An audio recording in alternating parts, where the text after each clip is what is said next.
E ainda dentro desse dado mandamentos do verso 2, que Lucas diz que Jesus fez isso por meio do Espírito Santo. Esse detalhe é importante porque identifica Jesus como sendo o Messias.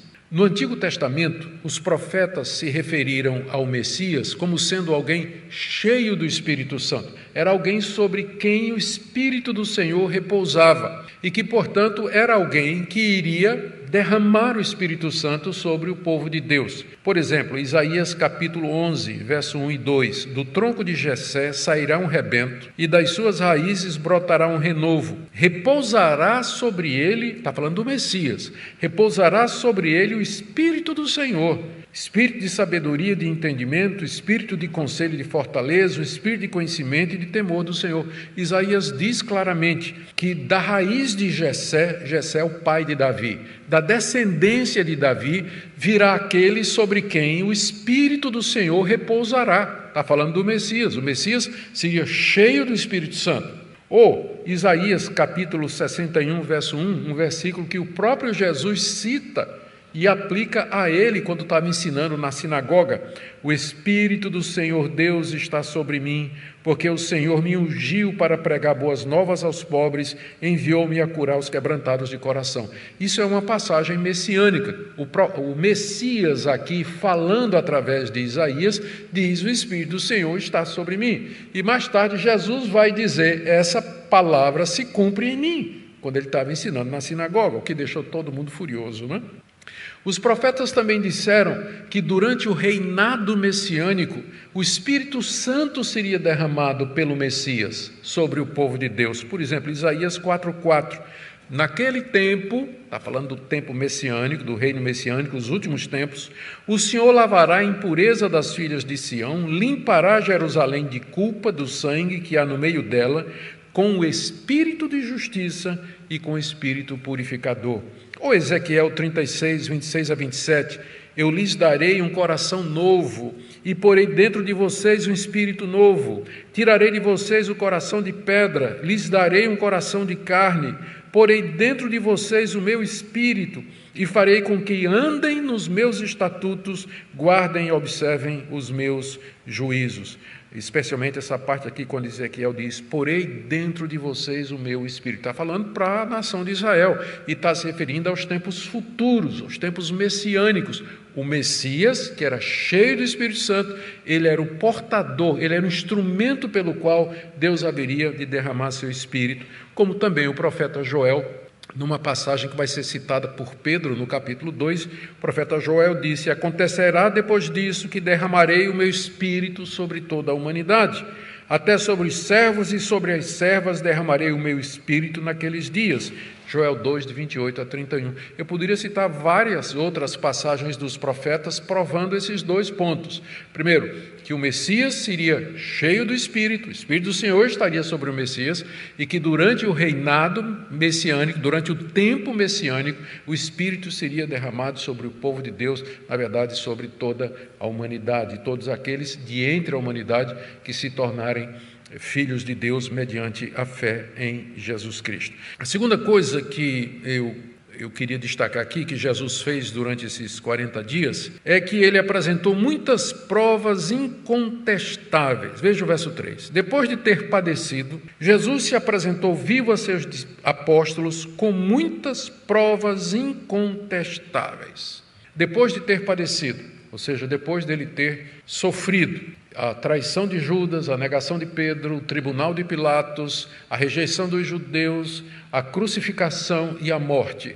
Depois dele ter padecido, e esse padecimento era necessário por conta dos pecados que precisavam ser pagos, ele se apresentou vivo aos seus apóstolos, porque ele tinha ressuscitado dos mortos ao terceiro dia, e agora ele estava vivo, e vivo se apresentou aos seus apóstolos, e diz aqui, com muitas provas incontestáveis. Durante esses 40 dias, em segundo lugar, Jesus apresentou provas incontestáveis aos seus apóstolos de que ele estava vivo. Primeira prova, o fato de que ele estava ali diante dos discípulos. Você pode pensar, isso aí bastava. Não, porque eles achavam que estavam vendo um fantasma. Alguns achavam que era um espírito, ou era uma aparição, uma visão, uma assombração, alguma coisa. Então era preciso não somente provar que era ele, mas que era ele com o corpo ressurreto, com o corpo glorioso.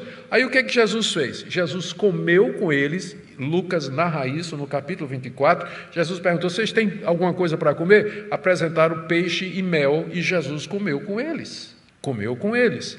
Ele apareceu aos discípulos numa certa ocasião e disse: toquem em mim e vejam que eu de fato estou vivo. Aqui mesmo, no final de Lucas 24, ele diz isso. No final de João tem o famoso episódio do encontro com Tomé, que estava duvidando do relato dos amigos, e Jesus disse: toca aqui nas minhas mãos, põe aqui o dedo nas minhas feridas e veja que sou eu mesmo.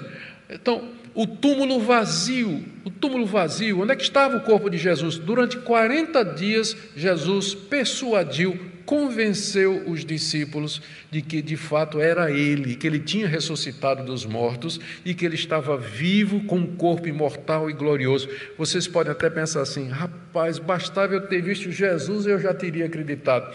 O final do Evangelho de Marcos diz que Maria Madalena e as mulheres disseram aos discípulos: ele está vivo. Diz lá que eles não acreditaram.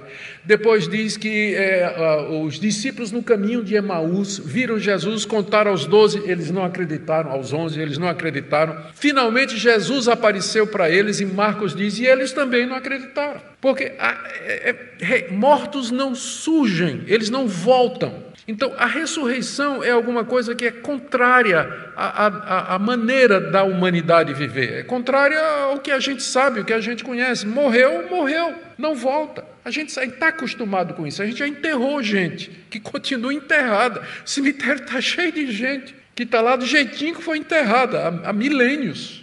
Então, não é uma coisa natural. Por isso que Jesus, durante 40 dias, se ocupou em convencer os discípulos através de provas incontestáveis. Apareceu várias vezes, comeu com eles, se deixou tocar por eles para que eles vissem que o corpo dele era real e lhes deu todas essas instruções. Por que essa preocupação de Jesus em dar para eles provas incontestáveis? Porque eles seriam as testemunhas da ressurreição de Cristo.